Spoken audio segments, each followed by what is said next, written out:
Graça e paz, irmãos. Tendo em vista essa data, esse evento tão importante, histórico, nós vamos dar uma pausa no estudo do livro de Jó para falar um pouquinho sobre o primeiro culto protestante no Brasil e os desdobramentos, que isso teve aqui no nosso país, quais foram os frutos e como terminou, Por isso, nós vamos falar um pouquinho hoje sobre a Reforma Protestante e os mártires da Guanabara. Por que falar sobre isso? Meus irmãos, nós somos uma igreja histórica, uma igreja que tem fundamentos históricos, e o próprio cristianismo é uma religião de história. Nós cremos em um Jesus histórico que veio e viveu entre nós, sendo o próprio Deus encarnado, e cremos nos registros históricos que foram deixados, que nos faz conhecer a Cristo e a sua obra. Então, falar sobre história, tratar sobre história, relembrar a nossa origem, de onde viemos, quem nós somos, e entender um pouquinho sobre tudo isso. Por isso a importância da história para as igrejas reformadas. Então hoje nós vamos falar sobre a Reforma Protestante e os mártires da Guanabara, fazendo alusão aí ao último dia 10 de março, onde tivemos o primeiro culto protestante, 466 anos desde o primeiro culto protestante aqui em terras brasileiras. Eu quero começar meditando com vocês em dois textos da palavra de Deus. Primeiro está lá em Filipenses capítulo 1, versículos 29 e 30, que diz assim: porque vos foi concedida a graça de padecerdes por Cristo, e não somente de crerdes nele, pois tendes o mesmo combate que vistes em mim, e ainda agora ouvis que é o meu. Paulo falando aos filipenses. E no Sermão do Monte, nas últimas bem-aventuranças, Cristo vai dizer o seguinte: bem-aventurados os perseguidos por causa da justiça, porque deles é o reino dos céus. Bem-aventurados sois, quando por minha causa vos injuriarem e vos perseguirem, e mentindo disserem todo o mal contra vós. Regozijai-vos e exultai, porque é grande o vosso galardão nos céus, pois assim perseguiram os profetas que viveram antes de vós.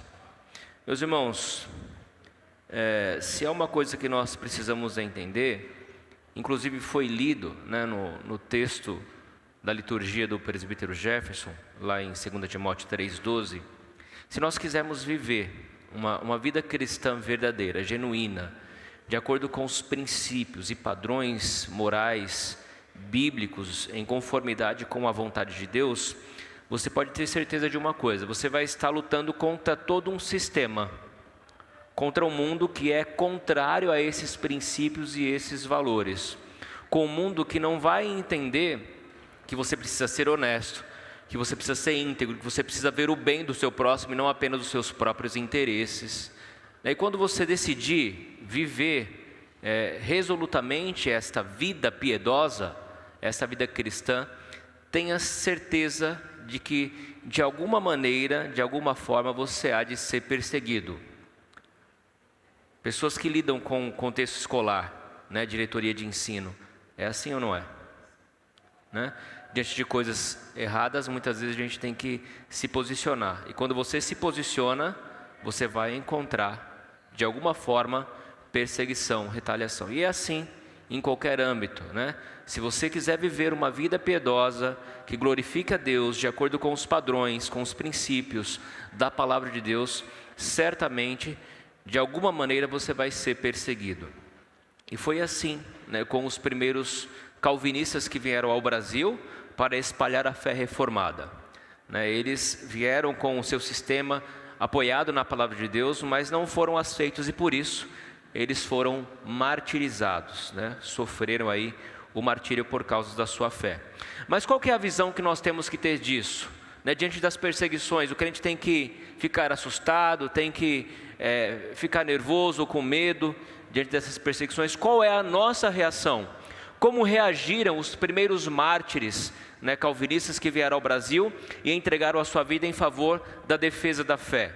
O texto diz que padecer pela causa de Cristo não é algo penoso, ruim, ou que vai trazer malefícios à vida cristã. Pelo contrário, Paulo, quando ele escreve aos Filipenses, ele diz o seguinte: porque vos foi concedida a graça de padecerdes. Olha o paradoxo. Graça geralmente é associado com coisas boas, né? Aquilo que é bom, que traz benefício, que traz proveito. Agora Paulo coloca aqui que a nós foi concedida a graça de padecer. Qual é a graça do padecimento? Padecer é sofrer. Padecer é sofrimento. Ele diz: porque vos foi concedida a graça de padecerdes por Cristo, e não somente de crerdes nele. Você crê em Cristo? Quantos aqui creem em Cristo? Levanta a mão. Quantos estão dispostos a sofrer pela causa de Cristo? Aí é que complica, né? Quando é só fé, só crer, é mais fácil. Agora, quando você precisa dispor a sofrer. Agora a questão é, você tem que entender que esse sofrimento é graça, né? Que é uma bem-aventurança, conforme Cristo coloca no Sermão do Monte. Ele vai dizer que bem-aventurados os perseguidos por causa da justiça, porque deles é o reino dos céus. Bem-aventurado sois quando por minha causa vos injuriarem, perseguirem e mentindo disserem todo mal contra vós. Qual que é a reação então daqueles que estão sendo perseguidos por causa de Cristo? Se entristecer, recuar, esmorecer? Não. Olha o que você tem que fazer: regozijai-vos, o que mais? E exultai, ou seja, uma alegria, né, que de fato extrapola, porque é grande o vosso galardão nos céus, pois assim perseguiram aos profetas que viveram antes de vós. Se é uma coisa que o crente difere, né, das pessoas que vivem nesse mundo, é que as pessoas que vivem nesse mundo, elas são imediatistas. Elas querem retorno para agora, porque o que elas têm é o agora. Elas não têm o porvir, elas não têm a esperança de uma vida após a morte. Então, elas querem ficar ricas agora, elas querem construir impérios agora, elas querem conquistar bens materiais agora, porque é o que elas têm. Agora, nós não somos pautados nesse agora. A nossa esperança está no porvir.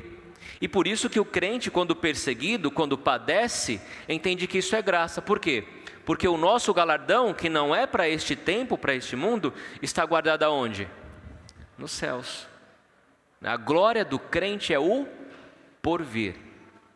Então, quando você estiver sofrendo por causa de Cristo, né, por se posicionar como alguém que defende a fé cristã, que defende os valores e os princípios bíblicos, não se entristeçam, né, não se sintam hostilizados, não fiquem cabisbaixos, não recuem, né, porque a promessa e a ordem é: alegrai-vos, exultai, porque é grande o vosso galardão nos céus. Você não vai ser o primeiro a ser perseguido e não será o último a ser perseguido.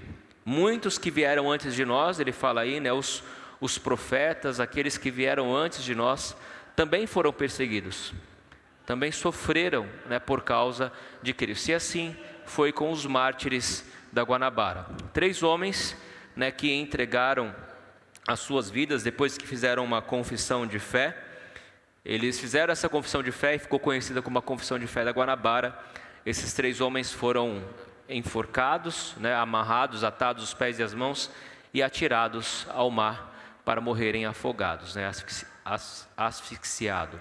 E assim, né, terminou a história desses mártires, mas eles deixaram todo um legado, né, pelo qual nós podemos nos pautar historicamente e tirar proveito, lições para as nossas vidas. Mas antes de falar um pouquinho sobre esses mártires da Guanabara, nós precisamos entender todo o contexto que estava ocorrendo na Europa, né, e também tendo seus reflexos aqui no Brasil.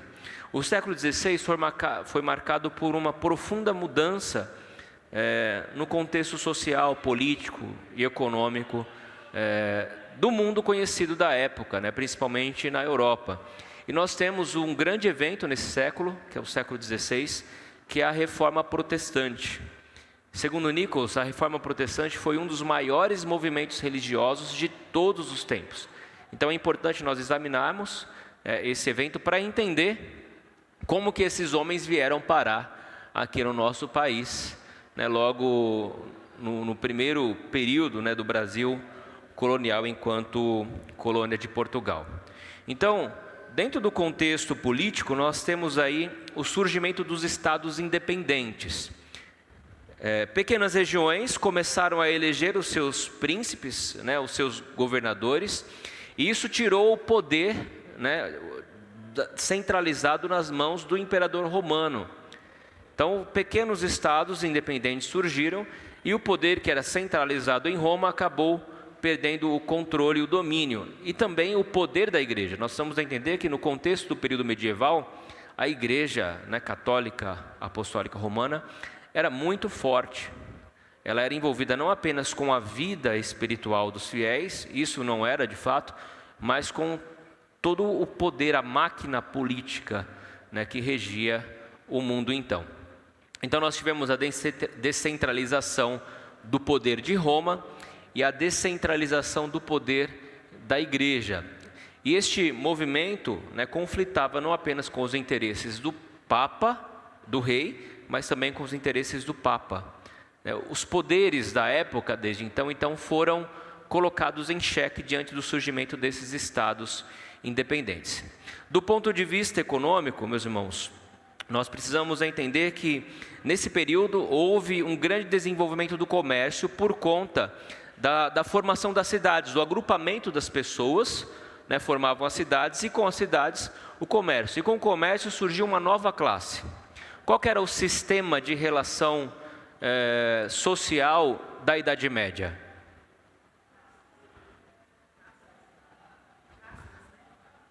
Não.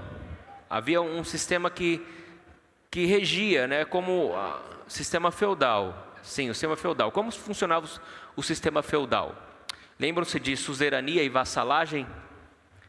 Lembram disso na escola, quando estudaram um pouquinho da Idade Média? Alguém tinha uma propriedade, uma grande propriedade, e ele precisava de trabalhadores. E ali esse homem era o suzerano e ele tinha os seus vassalos. Os vassalos moravam dentro da propriedade, plantavam, né, colhiam e davam parte, né, a maior parte para o suzerano e ficavam com uma parte, né, dessa colheita. Era assim que funcionava o sistema social da Idade Média. Com o surgimento, né, do comércio e dessa nova classe social, esse sistema feudal ele foi caindo em desuso, foi perdendo a sua força, a sua hegemonia. E a questão nós precisamos lembrar que esse período foi o período das grandes navegações, as grandes descobertas, a descoberta da América, a descoberta do Brasil. E eles vinham, tiravam tudo, né, do nosso país e levavam para a Europa e comercializavam lá. Então, com a retirada dos metais, né, do novo mundo então descoberto para a Europa, aumentou a inflação, e com o aumento da inflação houve o empobrecimento dos camponeses. Com o aumento da inflação, os pobres ficam mais pobres e os ricos ficam mais ricos.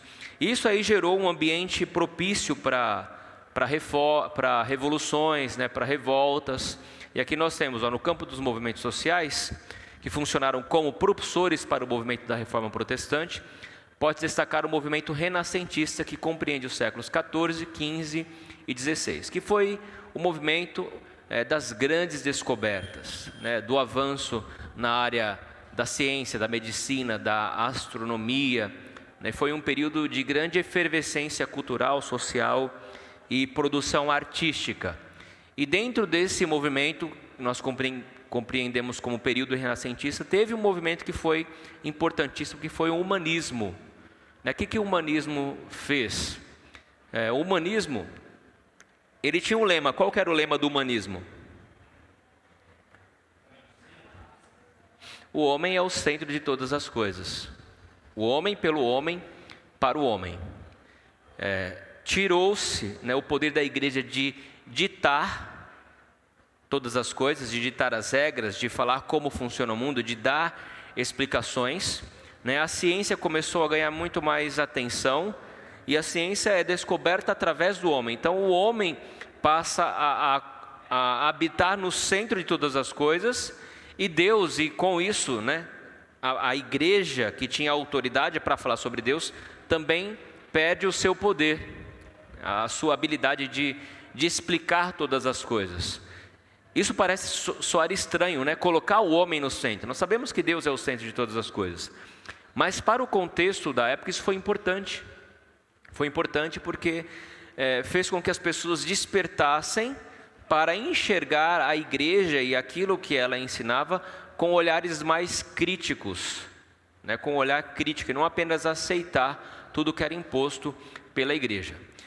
Medeiros, ele vai definir esse movimento como sendo uma construção histórica que rompe com uma preparação intelectual para a reforma protestante como produtora dos arcabouços estruturais necessários para o desenvolvimento do seu pensamento. Então, o humanismo foi essencialmente um movimento cultural e educacional interessado a princípio na eloquência da oratória e da escrita, e posteriormente relacionou-se também com questões políticas e filosóficas. O humanismo, diz o reverendo Hermiston no seu livro renascentista, crê que a autonomia da maioridade finalmente chegara. Terminaram-se as tutelas, quer da igreja, quer da tradição, quer da escolástica. E praticamente todos os grandes reformadores deste século, eles foram influenciados por esse pensamento humanista. Eles estudaram em escolas humanistas e, diante disso, eles puderam produzir material com uma visão humanista, diferente daqueles dogmas que a Igreja Católica pregava. Então, aqui nós temos um grande humanista desse período, que é Erasmo de Roterdã. Qual foi a grande contribuição de Erasmo de Roterdã? Um ano antes, né, do ápice da Reforma Protestante, qual foi o ápice da Reforma Protestante? Qual o evento que deu o start à Reforma Protestante? Se lembram? Exato. Que ano foi isso? 31 de outubro, né, de 1517. Um ano antes disso, esse humanista, chamado Erasmo de Roterdã, ele vai fazer uma edição do Novo Testamento em grego. Por quê? No contexto intelectual, o humanismo ele fez as pessoas retornarem às fontes, aos clássicos. Então eles passaram a estudar a língua grega, eles passaram a estudar a filosofia grega, e eles passaram a estudar também a palavra, né, que a princípio, né, foi escrito em grego. Então eles voltaram às fontes. E aí tivemos a edição desse Novo Testamento por Erasmo de Roterdã. Erasmo de Roterdã, ele não se tornou um protestante, mas através dessa edição do Novo Testamento ele influenciou William Tyndale, ele influenciou Lutero e outros reformadores que, através do estudo da palavra, eles puderam ter as suas mentes abertas, despertadas e ver e enxergar as coisas que estavam erradas naquele contexto. Um dos grandes propulsores da reforma foi retornar a palavra de Deus como princípio de autoridade. Quem que era a autoridade naquela época? O Papa, né? Então a tradição da igreja e o Papa é quem era a autoridade eclesiástica. Eu vi um post, acho que ontem ou hoje, não sei, ontem, no Instagram, onde um padre falava que o protestante, ele crê que apenas a Bíblia é a fonte de verdade, né? É a autoridade. Aí ele vai usar um argumento que é o seguinte: mas quando Cristo estava aqui na Terra, não tinha Bíblia, o Novo Testamento, né? Não existia o Novo Testamento. Então, ele, com a tese dele, vai dizer que a Bíblia não ensina todas as coisas.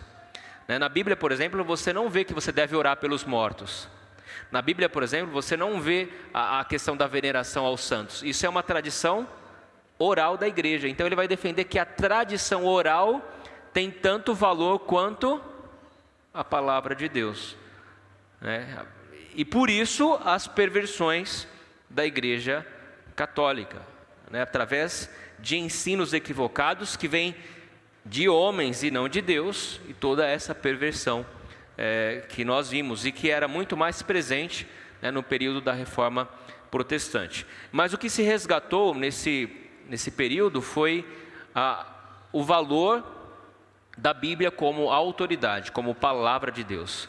Então a palavra de Deus começou, nesse contexto, a ter mais autoridade do que aquilo que o Papa falava, do que o que os concílios da igreja defendiam ou determinavam. Então isso foi uma grande contribuição aí desse período. Uma outra contribuição é que nesse período, na verdade no ano de 1500, houve a invenção da imprensa por meio dos tipos móveis, né, através de Gutenberg. Ele inventou a imprensa, e isso fez com que os ideais, os valores, os livros, eles pudessem ser feitos com um custo muito menor e de maneira muito mais rápida. Por isso que os ideais da reforma neste século se espalharam rapidamente, né? Porque eles compunham material, esse material era impresso, vários volumes, né, em uma velocidade absurda, e todos tinham conhecimento disso. Vejam, meus irmãos, isso tudo é Deus trabalhando, né, de maneira providente, com a sua providência, para que a reforma protestante ocorresse. Era algo necessário. E por que, né, a reforma protestante precisava ocorrer? Porque a Igreja Católica estava em profundo declínio, tanto moral quanto espiritual, né? E aqui nós vemos homens que se valeram deste ensino humanista do período renascentista, grandes reformadores como Lutero, Calvino, Urco, Zwinglio, né, na Suíça, em Zurique. Todos eles se formaram aí dentro de uma formação humanista e puderam ser influenciados pelo pensamento da época. E por que a reforma era necessária? Porque a igreja ela havia se corrompido, né? Se corrompido tanto no que diz respeito às questões morais, quanto de poder, de acúmulo de bens, de riquezas, de posses, né? E diante disso a necessidade de uma reforma para este período. No período, né, do século XVI, XV, finalzinho do XV e XVI, aí com esses papas, né, Inocêncio, Alexandre e depois Leão X, a igreja ela encontrou aí o seu declínio moral e de todos os aspectos mais ínfame, né? Papas envolvidos com imoralidade sexual, envolvidos com glutonaria, com bebedice, com acúmulos de riqueza, né? Com a necessidade de estabelecer poder e domínio. Esse era o contexto da época. Uma prática comum naquela época era a simonia. A simonia, meus irmãos, era a venda de artefatos religiosos. Então vendia-se lascas de cruz, né? O tecido que Jesus Cristo que o corpo de Cristo foi coberto, como artigos, né, que geravam poder. Questões místicas mesmo. Não é muito diferente, né, de algumas igrejas evangélicas hoje, né? Se você quiser construir a sua casa própria, você vai comprar um tijolinho lá, né, na igreja tal, e aquilo ali vai trazer poderes místicos para você comprar a sua casa própria. Mas isso acontecia, né? Além da simonia, o nepotismo, que era nomeações de cargos importantes, cargos eclesiásticos, para parentes, né, para pessoas próximas ao clero. E o requinte do clero era financiado, né, pelo dinheiro do povo. Nesse período também houve do Papa Leão X, começou com Alexandre e depois Leão X, a questão de construir ou reformar a Basílica de São Pedro em Roma, né? Só que para reformar a Basílica de São Pedro eles precisavam de quê? Recursos, né? Então o que a gente vai fazer para ganhar recursos, né, financeiros e ter, né, como construir a Basílica ou reformar a Basílica de São Pedro? Bem, para isso eles precisaram inventar algo para poder, né, ganhar esses recursos. Eles então enviaram, né, frades, monges, padres ligados à Igreja Católica, para vender indulgências. O que é indulgência? A indulgência, ela vai de perdão de pecados, né? Você vai absolver a pena, né, de um pecador, e até, por meio da indulgência, você vai até conseguir liberar um parente seu que morreu do purgatório. Então, aquele parente que morreu, que não estava com Cristo, não estava bem quando morreu, né? Tinha ali alguns vícios, bebedices. Para onde ele vai quando morre assim? Ele vai para o inferno direto? Não, ele fica ali, né, num estado intermediário, purgando os pecados, né, para poder entrar no céu. Então, se você comprar uma indulgência, né, assinado pelo Papa, você vai fazer com que esse parente seu consiga sair, né, se libertar do purgatório. Tinha um lema, né? Cada moeda que no gasofilaço retine é uma alma que do purgatório se redime. Então, eles tinham, né, esse lema e vendiam esses favores, esses perdões, essas indulgências assinadas pelo Papa. Sim, Dani?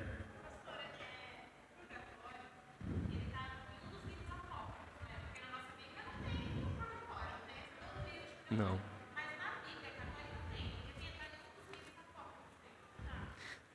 Tem alguma coisa sobre isso, eu não sei em qual, né, em qual livro é.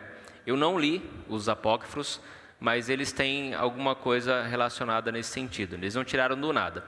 E a introdução desses livros, ela aconteceu no Concílio de Trento, que foi no período, uma espécie de contra-reforma, uma reação da Igreja Católica à reforma protestante. Então, para diferenciar a Bíblia, né, protestante da Bíblia católica, eles introduziram esses livros posteriormente. Muitos católicos não sabem disso. Eles falam que a Bíblia do protestante é diferente. Que Lutero, né, eu já vi posts que Lutero tirou esses livros da Bíblia, né? Não existe isso. Esses livros foram acrescentados depois, né, pela a Igreja Católica. Até em 1500, meados do século XVI, a Bíblia católica protestante era a mesma. Era a mesma. Depois que esses livros foram acrescentados.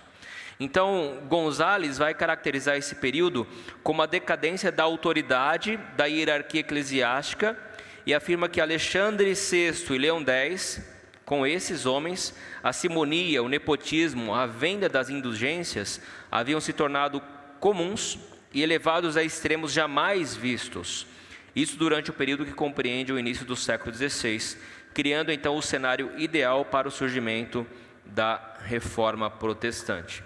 Um resumo, né, de como que era esse período. O reverendo Hermes vai dizer que esses 5 fatores, né, eles classificavam como que funcionava a Igreja Católica nesse período. O Papa era a potência religiosa, política e econômica e causava uma insatisfação por parte das autoridades civis. Às vezes os interesses do Papa conflitavam com os interesses dos governantes, né, dos reis.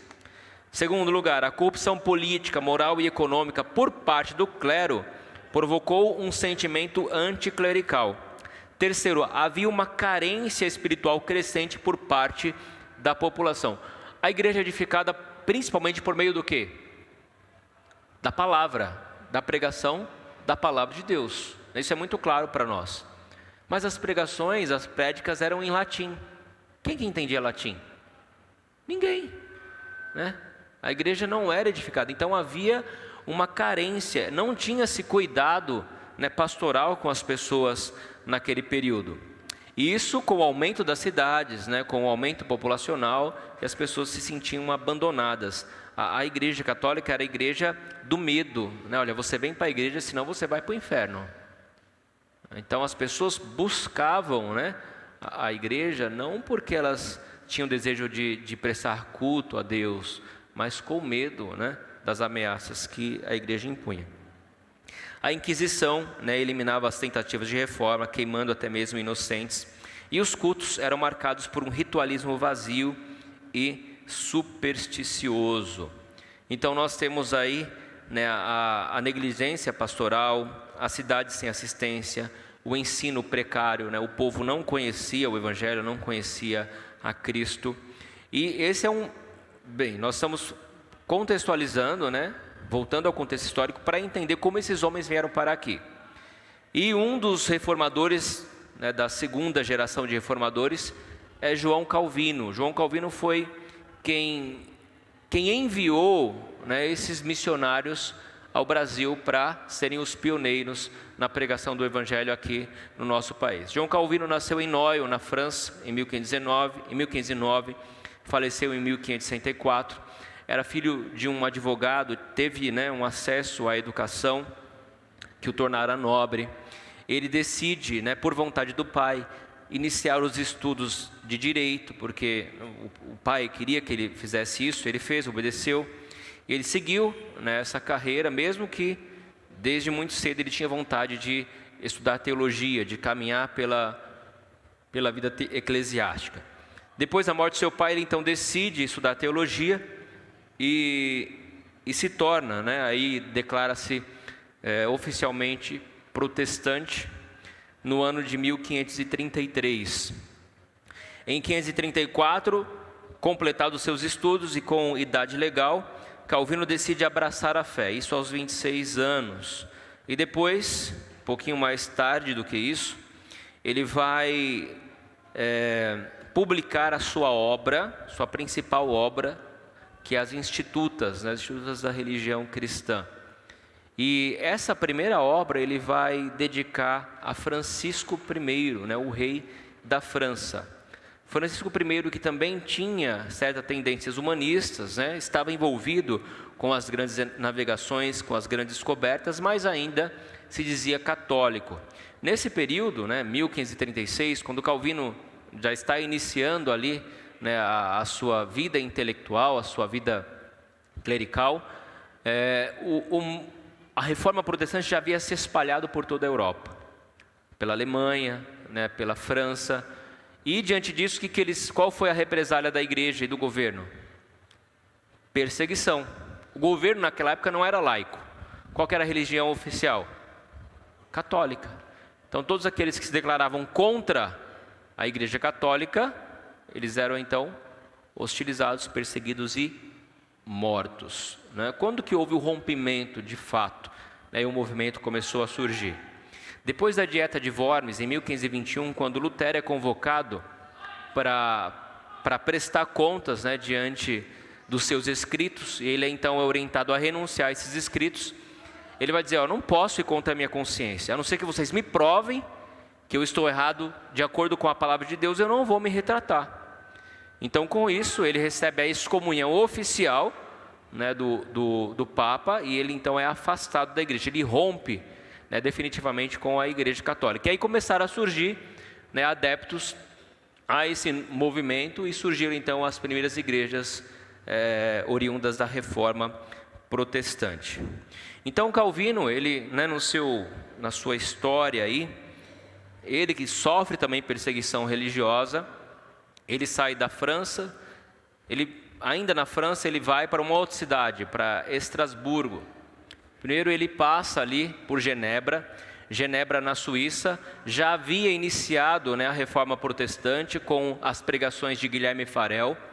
Guilherme Farel, ele inicia ali, só que quando ele percebe que Calvino já tem uma certa influência ali no contexto local, ele vai exortar Calvino que fique com ele na cidade e ajude a conduzir a reforma na cidade de Genebra. Depois de muita insistência, ele consegue convencer Calvino disso. Calvino então fica ali um período em Genebra, mas quando ele começa a estabelecer a reforma, o povo fala: não é desse jeito que a gente quer não. E expulsa tanto ele quanto Farel. Porque o que havia, né? Apesar de ter início ali a reforma protestante, havia ali muitas tavernas, havia ali muita imoralidade, né? Muita bebedice, e o povo não estava disposto, né, a abandonar isso por causa da fé verdadeira em Cristo. Então ele sai, ele fica 3 anos em Estrasburgo. Lá em Estrasburgo ele vai pastorear uma igreja de refugiados. Essa cidade fica no sul da França e começa a receber, né, muitas pessoas vindas da perseguição religiosa. Calvino pastoreou por 3 anos e depois, né, de um declínio moral extremamente acentuado em Genebra, o próprio povo de Genebra pede para que Calvino voltasse. voltasse e continuasse, né, aquilo que ele havia iniciado há alguns anos atrás. Então, em 1541, ele decide voltar e continuar a obra que iniciara com o objetivo de fazer daquela cidade um modelo inspirador para os ideais da reforma protestante. Só que para isso ele vai estabelecer alguns critérios de como ele vai conduzir a reforma, e o pessoal tinha que entender isso e aceitar, né, esses critérios que Calvino vai impor. Então ele iria reorganizar a igreja através de preceitos morais bíblicos. Vejam a centralidade sempre da palavra de Deus. Ele vai... ou foi na ordem errada aí? Ele vai colocar um sistema educacional de primeira ordem. Ele vai criar um ofício moderno de ministro. Ele vai, depois, né, em 1559, criar uma escola para formar pastores para cuidar dessas igrejas. Porque entendia que os líderes estavam ter uma boa formação para conduzir o rebanho de Cristo que estava, né, crescendo naquele período. Ele vai criar também, né, um exercício efetivo da disciplina por meio do consistório. Então esse consistório era uma espécie de conselho no qual os presbíteros eram convocados para vigiar e cuidar da vida do povo, inclusive dos próprios ministros. Então se você está fazendo alguma coisa errada, Gil, Ricardo, que é teu vizinho lá, está de olho. Ele chega lá, não é assim não, Gil, você vai para o conselho. Funcionava mais ou menos assim, né? Uma espécie de cuidado espiritual, mas era bem mais rigoroso, né? E por último, a administração da cidade por meio dos diáconos. Calvino, ele não pastoreava uma igreja local, ele pastoreava uma cidade, né? A cidade de Genebra. E depois ele funda, né, a Academia de Genebra, isso em 1559, mais tarde torna-se a universidade dessa cidade, com o intuito, né, de preparar esses homens tanto para o ministério, né, quanto também para a vida acadêmica, inclusive o estudo das leis, né, o direito também era ensinado na Academia de Genebra. Mas o principal objetivo de João Calvino com a Academia era preparar esses homens, né, para que quando eles voltassem, eles fossem então disseminadores da fé cristã autêntica. Então, estudantes vinham de toda parte. Aqui é uma foto, né, atual da Universidade de Genebra. Estudantes vinham de todos os lugares da Europa para estudar lá. Genebra se tornou uma cidade de refúgio para os perseguidos por causa da fé cristã reformada. Então, todo mundo que era perseguido ou ia para Estrasburgo ou ia para Genebra. E quando chegava em Genebra, Calvino preparava, né, esses homens e depois mandava de volta para cuidar, né, das pessoas onde eles estavam. Quando esses estudantes retornavam para os seus lares, levavam consigo as ideias de Calvino, as quais buscavam proclamar. Não era raro que terminassem as suas vidas na fogueira. Tem uma frase que está na obra Dois Reinos, que Calvino diz assim, ó: enviem para mim madeiras brutas e eu devolverei flechas para vocês. No sentido do preparo que ele ia fazer com aqueles homens para que eles pudessem ser usados, né, de maneira proveitosa aí na obra do Senhor. Por que isso é importante? Porque eu estou falando sobre Calvino, sobre academia, sobre ensino em Genebra. Porque esses calvinistas que vieram ao Brasil para evangelizar os índios, os franceses, e que morreram no nosso país, foram ensinados, né, por Calvino lá em Genebra. Eles estudaram, eles se prepararam, eles se formaram em Genebra, e por esse ensino, esse preparo, eles puderam vir ao Brasil, proclamar o Evangelho e deixar, né, a primeira confissão de fé reformada brasileira, que é a Confissão de Fé da Guanabara. Mas, meus irmãos, essa história para o Brasil, como ideia de formar uma colônia francesa no nosso país, veio não dos huguenotes, né, os calvinistas. Quando nós falamos em huguenotes, nós estamos falando dos calvinistas franceses. O nome, a origem desse nome, ela é muito incerta, não se sabe bem, né, como surgiu ou qual é de fato a origem desse nome. Alguns vão falar que vem do alemão Egnessen, que significa confederados, conjurados, né, pessoas que se reuniam em torno de um juramento. Outros vão dizer que em Tours, na França, eles se reuniam ali no castelo de Hugo para estudar a Bíblia, né, e eram então assombrados. Diziam, né, uma lenda diz que o fantasma de Hugo rondava naquele local e eles foram chamados de huguenotes em relação a isso, a esse Hugo. Mas a origem do nome é incerta, nós não sabemos bem como surgiu esse nome. Mas quando falamos de huguenotes, nós estamos falando dos calvinistas na França. Os calvinistas franceses eram chamados então de huguenotes. A princípio esse nome era usado pejorativamente, de maneira ruim para se referir a esses homens. Era assim que era chamado. Villegaillon, Nicolas Durand de Villegaillon, ele era cavaleiro da Ordem de Malta, né, uma ordem católica, uma ordem militar católica, e ele era também um vice-almirante na Bretanha, uma cidade a leste da França. O almirante era o cargo de maior patente da marinha, né, e o vice-almirante era o seu substituto, aquele que estava ali para apoiar militarmente, né, o seu país, por meio de navios bélicos, né, por meio dos poderes bélicos em relação a navios, né, a frota marítima. E ele então era o vice-almirante da Bretanha e também pertencente a essa ordem.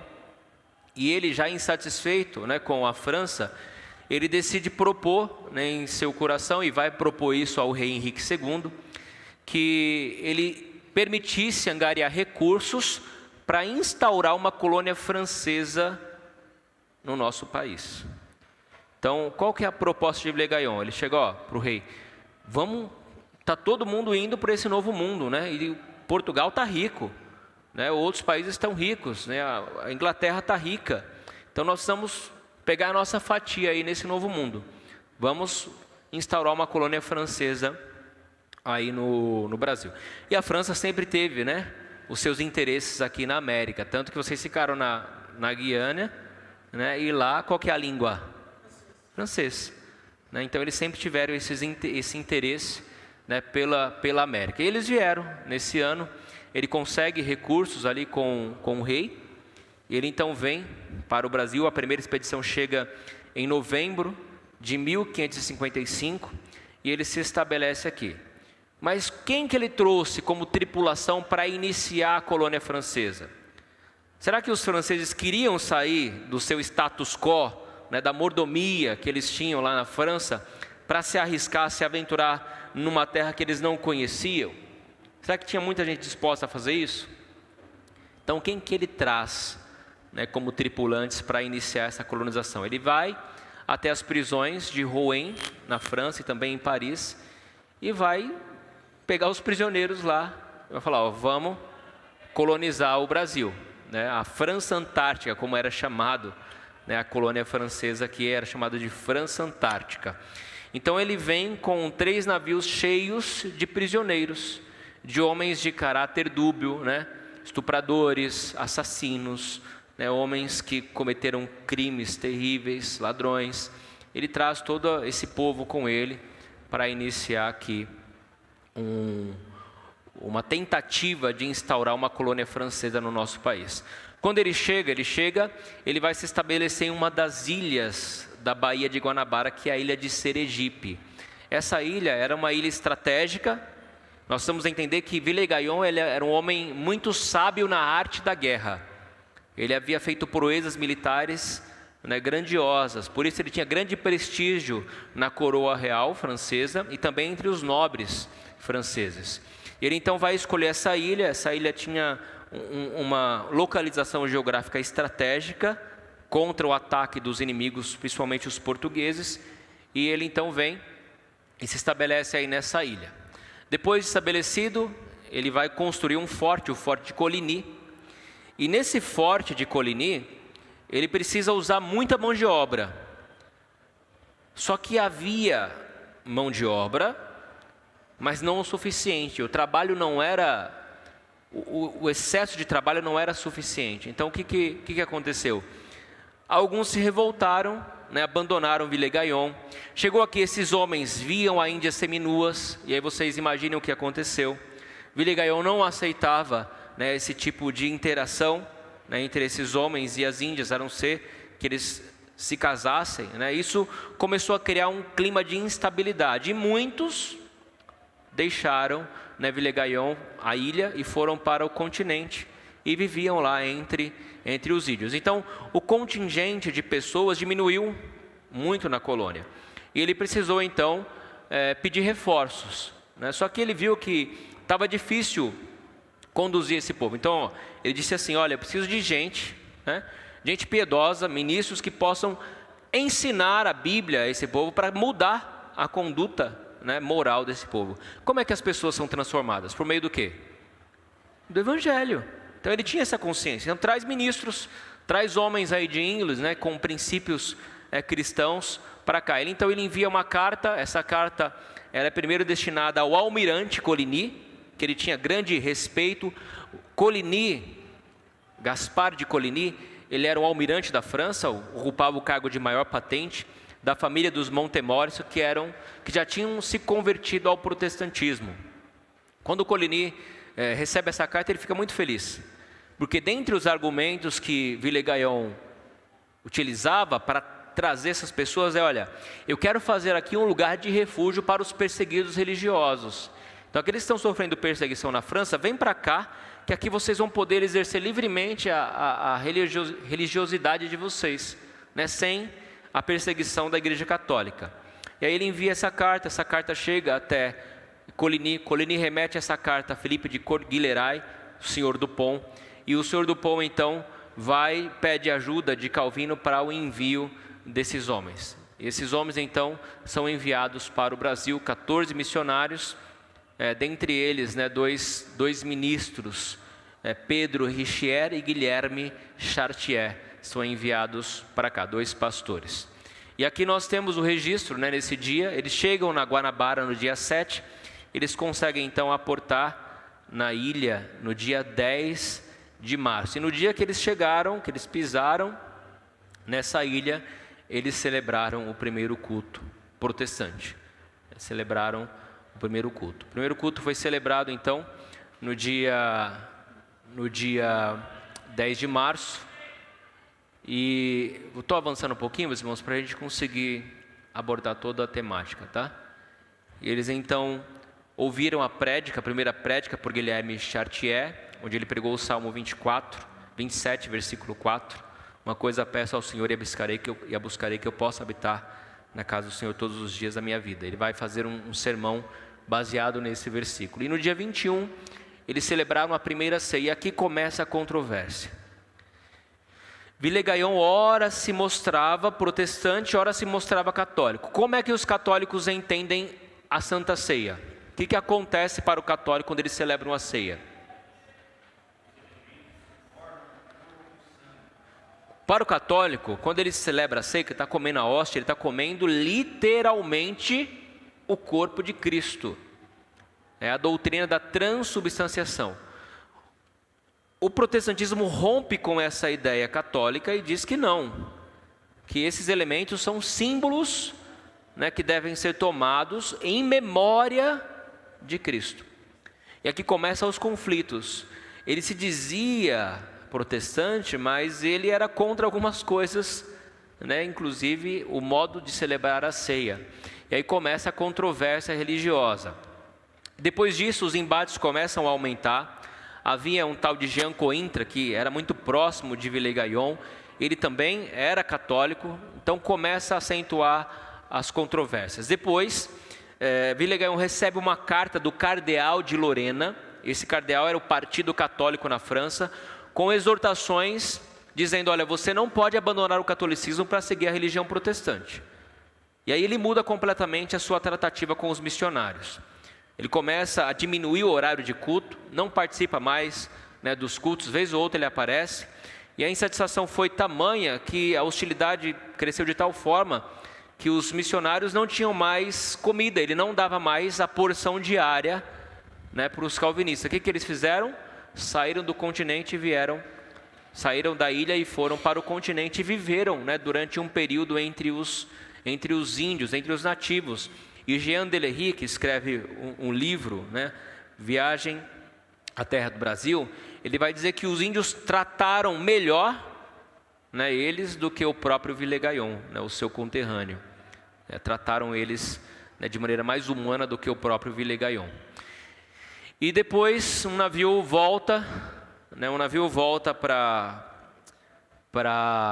a França, só que esses huguenotes pedem permissão, eles embarcam todos eles, mas no meio, quando acabaram de sair da costa, esse navio começa a entrar água. Então 5 deles decidem voltar. Entre eles estão lá Pedro Bourdon, Jean de Bourdelle, Matheus Verneuil, André Lafon e Jacques Le Balleau. Esses homens decidem retornar para o Brasil, e quando ele retorna, primeiro o Villegagnon recebe eles bem. Não, pode vir, vamos cuidar de vocês. Depois de 12 dias ele muda, ele vai usar uma estratégia, vai fazer um questionário, e eles então vão ter que responder esse questionário, e esse questionário seria uma prova para Villegagnon dizer, olha, vocês vão morrer por causa disso, né? Porque isso é contra a religião oficial da França. Então ele usa esse artifício desse questionário para poder ter provas ou um álibi, né, para condenar esses irmãos à morte. E aí começa a história do martírio desses homens. Com apenas 12 horas, tendo apenas a Bíblia nas mãos, eles então fazem esse questionário que vem a ser a primeira confissão de fé brasileira reformada, que é a confissão de fé da Guanabara. E nessa confissão de fé, ou por causa dessa confissão de fé, eles são degolados e mortos. O primeiro a morrer foi Jean de Bourdelle. Jean de Bourdelle ele era o mais versado entre eles, e Jean de Bourdelle, quando vê os seus irmãos com medo diante da morte, ele vai escrever, registrar essas palavras: meus irmãos, vejo que Satanás se esforça por todos os meios para impedir de resolutamente defender hoje a causa de Cristo Jesus nosso Senhor, e que alguns de nós revelam uma timidez fora do razoável, equivalente mesmo a uma dúvida acerca do socorro e favor de nosso bom Deus, em cujas mãos sabemos que estão as nossas vidas, que ninguém nos poderá tirar sem as determinações dos seus sábios conselhos. E aí ele vai pedir para que esses irmãos mantenham firmes a convicção deles mesmo diante da morte. Então ele é o primeiro, e ele morreu chorando, triste, com medo? Não, ele morreu cantando. Ele vai para o martírio louvando ao Senhor, orando, cantando salmos, e ele faz isso, entregando a vida ao carrasco, e o carrasco então, atando as mãos e os pés, o atira, o lança ao mar. O segundo a morrer foi Matheus Verneuil. Ele primeiro pede, clemência, e aí Villegagnon, olha, você vai ter absolvição se você negar esse documento. Ele fala, não vou. Então ele decide morrer, diante disso. Ele morre, dizendo, Senhor Jesus, tem piedade de mim. E assim ele é degolado e depois atirado ao mar. E por último morre Pedro Bourdon, Pierre Bourdon, que já estava doente, naquela época, estava muito ruim de saúde, mas ele sustenta a sua fé, e também, como os outros, ele é degolado, registrando essas palavras: Senhor Deus, sou também como aqueles meus companheiros, que com honra e glória pelejaram o bom combate pelo teu santo nome. E por isso peço-te, me concedas a graça de não sucumbir aos assaltos de Satanás, do mundo e da carne. E perdoa, Senhor, todos os pecados por mim cometidos contra a tua majestade. E isto eu te rogo em nome do teu Filho muito amado, Jesus Cristo. Depois dessas palavras, ele juntamente com os outros, ele é entregado ao martírio. E foi assim, que esses homens perderam, os nossos irmãos pregaram com a vida a audácia de confessar a sua fé. E quando nós olhamos para isso, meus irmãos, os outros dois, André Lafon, ele era o alfaiate. Quando ele foi questionado se ele defenderia isso ou não, ele titubeou, e aí ele foi poupado. Foi poupado porque ele não teve convicções para manter a sua fé, e porque ele era útil, na colônia francesa. Le Balleau, ele não vai com os outros, ele foge, era um homem muito letrado, começa a evangelizar a capitania de São Vicente, depois ele é preso em Salvador, permanece lá por 8 anos, e por fim, depois disso, ele é assassinado, com a ajuda de um padre, né, que é o padre de Itanhaém, que é José de Anchieta. Ele é assassinado com a ajuda dele. A Guanabara, portanto, meus irmãos, foi palco de inúmeros pioneirismo, né? Citando o primeiro culto protestante, a primeira celebração da ceia, o primeiro martírio e a primeira confissão de fé reformada das Américas. Embora de maneira trágica, a experiência calvinista na França Antártica inaugurou o processo de expansão religiosa. Não houve frutos depois disso, né? Acabou, os calvinistas voltaram e não houve uma evangelização reformada, mas dentro do pouco período que eles estiveram aqui, por meio das pregações, muitos daqueles presos que vieram com Villegueião se converteram a Cristo. Converteram-se a Cristo. Homens e mulheres se reuniam, né, para ouvir a palavra, e muitos deles, né, foram convertidos a Cristo. No período que esses missionários passam com os índios, muitos índios também se converteram a Cristo, né, por meio da pregação. Finalmente eu consegui uma entrevista com a Cato. Ficou muito mais rápido dar esse passo. Olha como... Não é que não, é?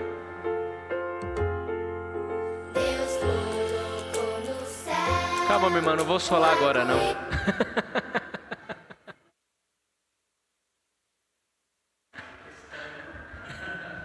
Eu sei que eu sou pequenininho, mas já passei da idade. Mas esses homens, eles puderam, né, experimentar a graça da salvação por meio da pregação do Evangelho. Isso, meus irmãos, serve como um incentivo, né, para nós hoje. Para nós que vivemos nesse século que também é hostil ao Evangelho, que também é hostil à mensagem da cruz. Mas o que eu quero dizer é que nós temos que ter coragem, né, para pregar a Cristo, para testemunhar de Cristo, para falar do Evangelho de Cristo. Ainda que isso possa custar até mesmo, né, futuramente, a nossa vida, nós devemos, como esses homens, né, ter coragem de testemunhar a Cristo, de sustentar e defender a nossa fé pela causa do Evangelho. E saibam que quando isso acontecer, nós seremos bem-aventurados por sofrer perseguição por causa de Cristo. Que Deus nos abençoe.